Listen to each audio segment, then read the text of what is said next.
Today, the Federal Aviation Administration's plan to slash airline capacity because of the government shutdown will hit some of the nation's busiest airports, and that includes airports right here in South Florida. Let's get right over to CBS News Miami's Morgan Viner, who is live at Miami International with what travelers need to know this morning. And you've got some advice from experts when it comes to travel insurance, Morgan. Only one bag is permitted per traveler.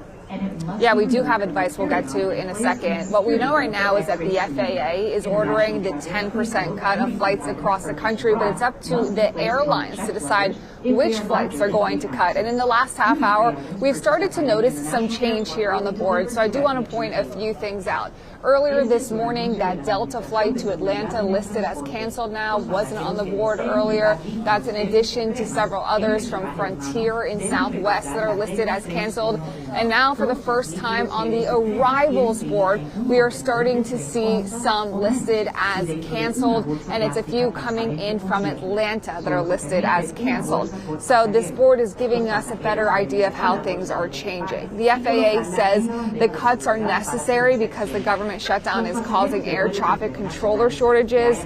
Experts say it might feel like severe weather is hitting your airport if it's affected, and said travelers should know their options. Experts advise people departing within 10 days to keep an eye on their airlines app for changes. They say carriers likely try to preserve their hub-to-hub operations and cut regional flights instead. Several airlines are letting passengers change their flights for free. The law, however, requires them to issue refunds for cancellations.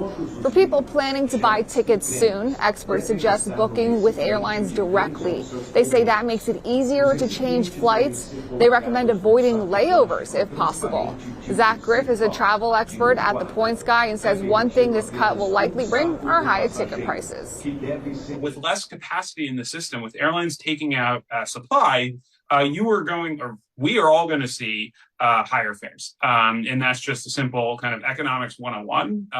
And as this drags on, I expect that to probably be a bigger story than the cancellations themselves. And we will be here all morning long, continuing to monitor the board, cancellations throughout the day, and also the TSA line. So stick with us. For now, I'm live at Miami International Airport. Morgan Reiner, CBS News, Miami.